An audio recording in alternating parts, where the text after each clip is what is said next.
What's up, guys? Welcome back to Pete's Basement. It's actually Pete and Pete here. This is the first time this has happened. Yeah, it's kind of scary. Ramon's a little under the weather today for I think like only the third time in about 7 years of doing this show. The man, so he's breaking Lou Gehrig's record, for Christ's sake. Well, it's not even his record anymore, but so Pete and Repeat are on the show this week, and you get to pick which one is which. We got a lot of great stuff to talk about. Obviously, we missed 2 weeks worth. We got to talk about Ninja Turtles. We're going to talk about Guardians of the Galaxy. I finally saw that. And we got some great news at the end of this show. Two sets of great news, actually. It's a pretty epic show that you guys have tuned into. You're in luck. This week we're going to review Hexed. We got Transformers Primacy, Judge Dredd Anderson Side Division, TMNT, issue 37. We got Shredder versus Krang in that issue. We got Dark Ages, Original Sin number 7.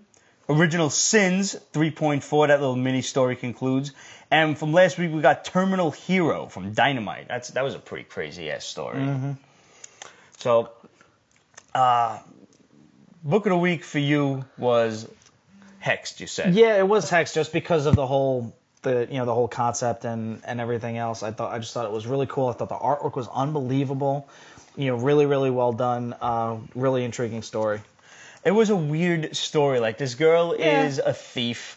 She's also a magical thief. Anytime there's any kind of magic in modern storytelling, I always harken back to the Dresden Files. So that's kind of what it reminded me of. She's this girl who steals magical objects so the bad guys can't get their hands on them. Exactly. And use them for evil. So she's basically a treasure hunter a la Indiana Jones. Kind of, with magic. Yeah. So. She knows how to use magic herself. She was casting this big serpent spell on these other guys trying to steal this painting, which the painting wasn't important, but the frame apparently this painting was put into a binding frame, which exactly what it sounds like is a prison for magical creatures of some sort. Yep. And she has this enemy who kind of just like, she's like a floating girl in a cloud or something, or she's made of a cloud. Right. She was just all in white with these robes flying around her and everything, and it looked like she was talking through, like she's touching this dude's head, and his eyes are bleeding, he's bleeding out his mouth and his ears and shit, and he's talking for her. Right. Like, he's basically already dead. Yeah. And she's just using his body to communicate. Yeah, so she's a weird character. Not a lot of information given on this. This girl, the Hexed chick is... Lucifer. Yes, thank you. I couldn't think of her name. And she doesn't like being called Lucy. She is the next in line for the future Keeper of Secrets, and the Keeper of Secrets is this spider woman named Harlot. Yeah, she looks like Madam Web, almost like on steroids, basically, for those of you Spider-Man fans. And she's basically her mentor and everything else. And the way that she has But she's kind of forced into it, you get the idea. Like, oh, yeah, totally. It's just, it's not by her choice. But kind of like Robin on those lonely Batcave nights. Oh, ouch. That's what he said. I see what you did there. But I mean, you kind of have to be intrigued by a book where, spoiler alert, the heroine, the heroine offs herself at the end of the book. To travel into the realm of the dead, the Shade, as it's called, cool name, to save this random security guard who was at the museum when they were stealing the painting. The intern suffered a heart attack. She threw him in this painting to save his life, to prolong his life. And she got him out. She saved him. But then this other dude, this cloud girl's brother, escapes from the binding frame. Right. And he winds up killing or stealing the soul of this little intern girl. And now to save her life, she has to travel into the realm of the dead, presumably to get her soul back or to find out how to get her soul back. So she just slits her own throat over this magic emblem on the floor. Because apparently you can't walk into the Shade and be living. It's a cool ass story. Yeah. This book would have been second for me. I really enjoyed Transformers Primacy. But we're going to get to that a little later. I would have rather do an original story because I got a lot of questions for you guys regarding Transformers. Now we got a couple of questions from the fans. All right, so our first question is from Jorge Burgos. He wants to know how was the new Teenage Mutant Ninja Turtles movie. He says he liked it. So, I actually did manage to see this movie over the weekend, and it was really good. It was good. It had its couple of problems, as with any movie. Nothing's perfect. But I find that I went into this movie expecting a barrel of shit. And when you lower your expectations to virtually nil, you can't be disappointed anymore. It had its funny moments. Donatello kind of sounded like a girl. A little disappointed in that because he was always my favorite. All right. I like the fact that they were wearing like armor kind of stuff. Like they had other things to do to wear besides fucking nothing but a belt and their mask. Right. Because like essentially they were running around naked in the cartoon. Like Leonardo had some samurai armor on. Donatello had all these like computer things on his back and shit. Right. I got over the fact that they were 6 feet tall. I don't like that, but whatever. I went to see a fun movie and I just want to have fun. Yeah. Shredder was a big fucking stupid looking Silver Samurai Gundam thing. I had to get over that too. I am glad they didn't make the white dude Shredder. The dude, you know him by face. I don't know his name, but the bad guy actor is always a schmuck in every fucking movie he's in. He's not Shredder. But his name is Eric Sachs, and I'm not going to ruin any plot lines for you, but that sounds to me like Oroku Saki. Oroku, and Sachs, Saki. I was like the only dude in my crew that put that whole thing together. There was You must be so proud of yourself. I was very proud of myself. I told everybody at the end of the movie. There was a couple of cool nods to the cartoons, like Shredder was like, "Tonight I dine on turtle soup," was like one of the first things he ever said. From the original movie, Leonardo tosses the pizza in the air, slices it with his katanas, and it lands on each of their plates, and then it lands on Splinter's head, and he's like, kids. Yeah. So like it was fun. It had its nostalgic moments. Megan Fox didn't ruin it. Thank God. There weren't as many big splodies as you would expect from a Michael Bay movie. Wait a minute. What? There were splodies. There were unnecessary splodies, but not as many as you would have. My one biggest gripe with the movie was the scene that we've all seen it in the previews where they're on the snow-capped mountain and shit. Yeah. They arrived back in New York in a clip, and they got like 20 minutes to get from the snowy mountain to New York. And I'm sorry, there's no sewers leading there. And Donatello didn't have no teleportation device. How the fuck did they get there? There was no turtle copter, but spoiler alert. End of the movie. Just close your ears if you don't want to hear it. Party wagon. Nice. Party wagon. Hummer. Party wagon. Fuck yeah. Well, I mean, you would need one of those yeah. to fit 6 foot tall Ninja Turtles. Okay. So overall, I enjoyed it. I really did. I had fun. All right, cool. Yeah. All right, so Mikey Sutton wants to know if you've seen Guardians of the Galaxy yet. I did see it. Oh, man. Guardians was fucking awesome. I don't want to go into any spoilers yet because there may still be people out there who didn't see the movie. If you didn't see the movie, you should probably turn in your geek card if you don't get there by next week. Just a thought. I'm going on Sunday. All right, making sure.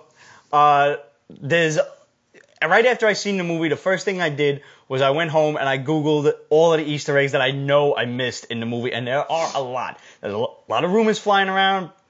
Who was in the background of the Collector's menagerie and everything?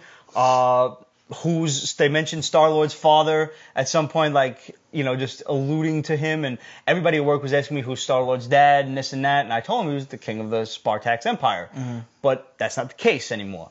James Gunn, I think his name is James, but Director Gunn has managed to say that the comic book origin of Jason of Spartax is not going to be Star-Lord's dad. It's going to be a whole other direction. There has been speculation that his father could be one of the Eternals, which I know nothing about. That was a period of 1970s Marvel that is lost on me. I'm going to have to Wikipedia that shit. Or if anybody out there would like to be kind enough to give me a little bit of fucking Eternals for Dummies in an email, hit us up, questions@peachbasement.com. Facebook.com/Peach Basement. You can follow us on Twitter and Instagram @Peach Basement. So that'd be real swell if anybody wants to just take it out of the kindness of their heart and type me up a little summary. We prefer Cliff's Notes. It's difficult enough keeping up with every book that comes out every week as it is. So Cliff's Notes would be awesome. There were so many awesome scenes in Guardians. The movie is visually stunning. I do plan on seeing it again. I plan on seeing it 3 or 4 times. It was that good. It's funny as all hell. And I will tell you this much. Everybody figures Rocket Raccoon is going to be like the star of the show. Bradley Cooper is the comedian guy. He's the little fuzzy animal with the loud, fresh mouth and everything. He was funny. He sets up a lot of the jokes, yeah. but the prize for classic comedic timing goes to Bautista. Really? This guy had some of the best, subtly hilarious lines in the movie. Really? He was out of this world. No pun intended. He's fucking hilarious. For a guy that everybody was worried about, they're going to cast Dave Bautista as Drax. He's going to suck. He's just a big jock wrestler guy. Don't know how to act. Guy's phenomenal. Guy's fucking phenomenal. Now, is he pro wrestler? And like He was WWE. WWE? Yeah. Okay, so then he knows how to act. Yeah, wow. And he actually just got cast in a remake that they're doing of Kickboxer. Oh, I sick. don't know who the hell he's going to be, but we'll see. But he'll be, if he's in the ring, then people will, pants will Maybe be it was shat in. Bloodsport, but no, I think it was Kickboxer. Well, regardless, if he shows up in the ring, pants will be shat in. So, guys, also, rumor mill circling around is Disney Marvel is looking to buy Warner Brothers DC. Apparently, the company is up for bid or something like that, or maybe the stocks are up for sale, whatever's going on. But Disney is one of the ones championing the running. So that would really kind of put to rest the whole who's better, DC or Marvel. How the fuck do they have them? Well, Disney's got more money than God, let's be honest. They pretty much do. But I mean, I don't know how much they bought Marvel for, but it was a hefty sum. I don't know how much they bought Star Wars for from Lucas, but that was a hefty sum to the tune of at least $5 billion. Yeah. Something like that. And, they want to buy in DC Warner, they're going to have to immediately sell off DC, otherwise they could be in risk of getting a monopoly.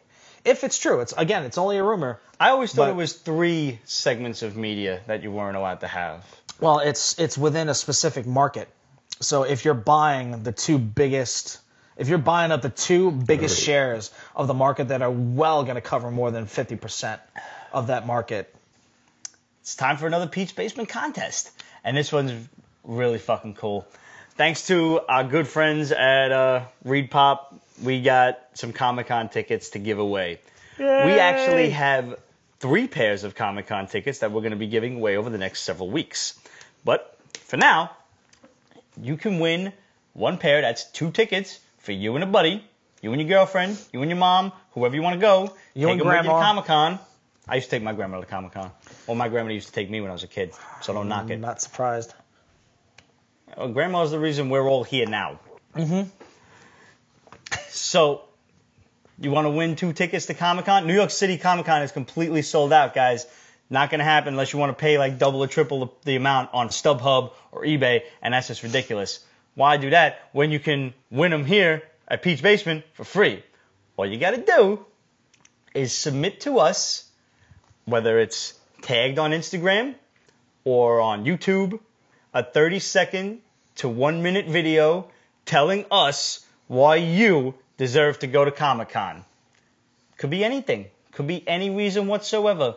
Do you want to sample the best pizza you'll ever have in your life? Do you want to just go shopping at a fucking awesome-ass Comic-Con and have fun and meet up with the Pete's Basement crew and go grab some drinks afterward? Whatever your reasoning is, submit it in a 30-second to 1-minute video.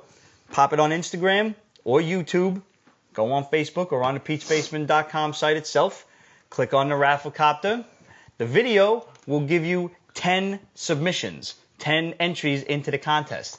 And for every other thing you do, whether it's share the contest or share the video on Twitter, share it on Instagram, share it on Facebook, etc., you get 1 more entry.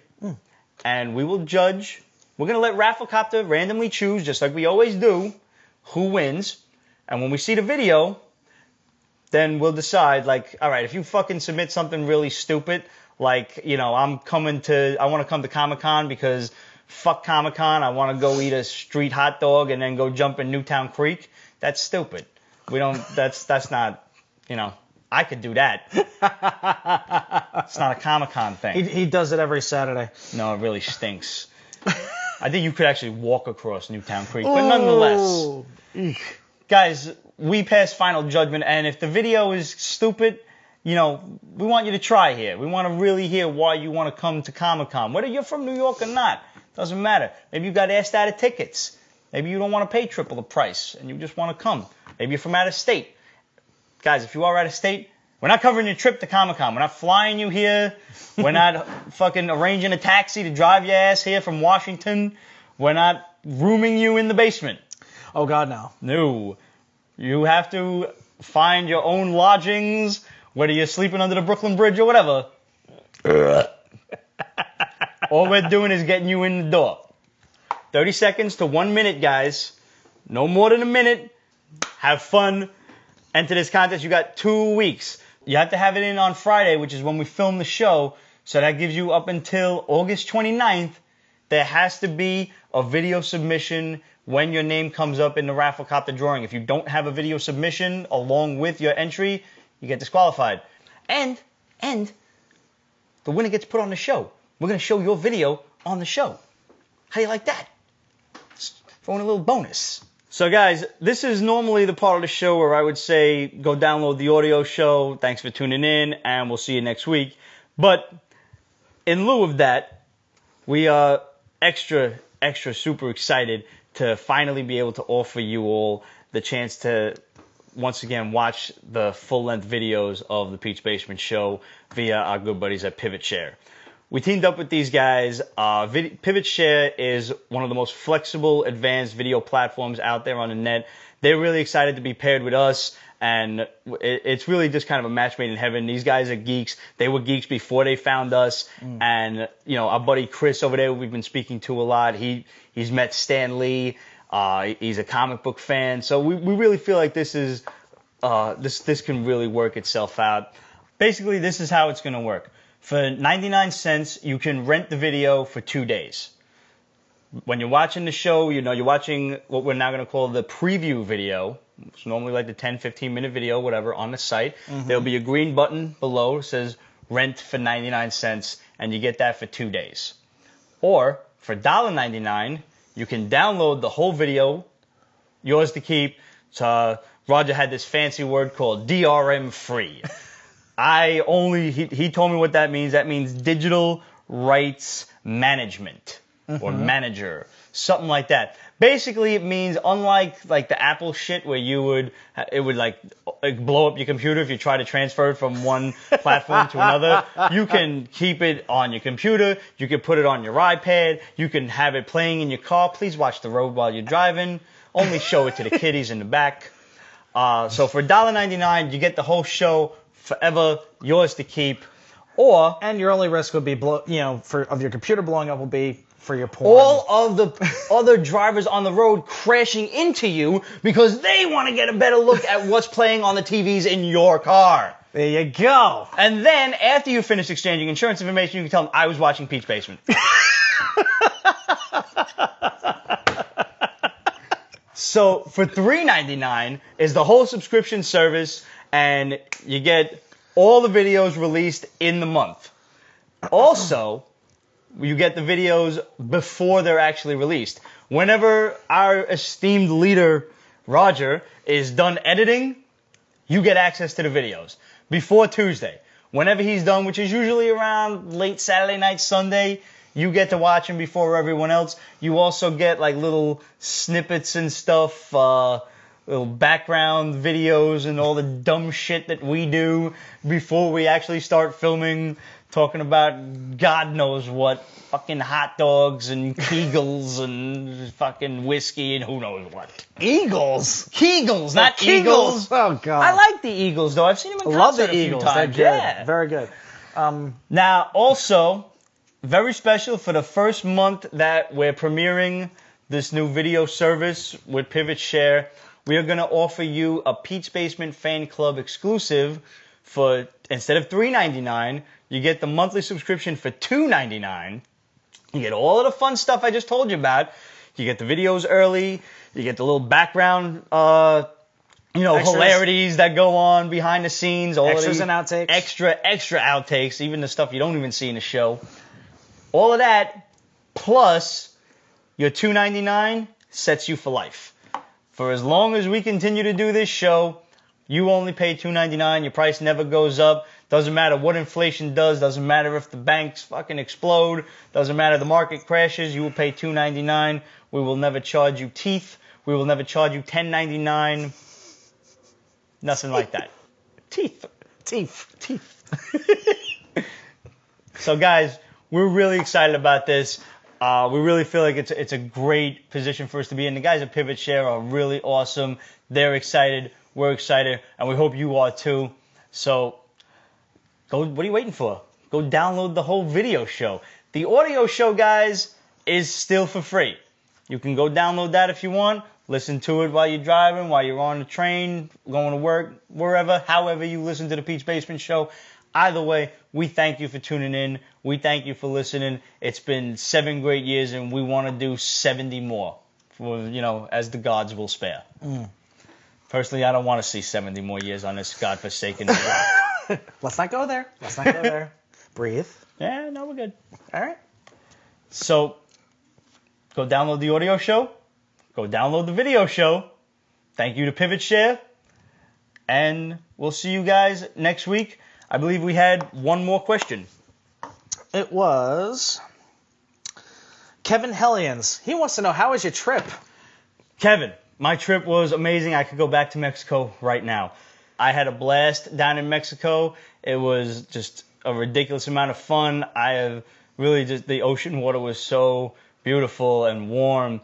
And just the night sky and the swim up bar and the duty free shop. But just for you guys, what trip to Mexico would be complete without a Spider-Man luchador mask? Can't do that.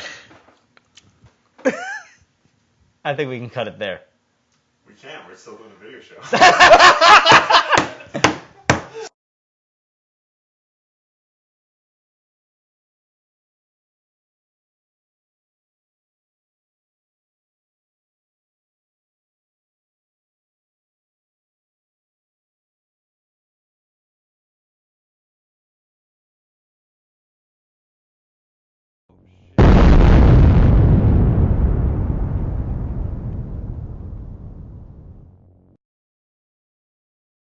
Kegels. That's another outtake. Kegels. Sorry. Yes, here we go. You can't be disappointed. And I have a hair in my mouth. Kegels.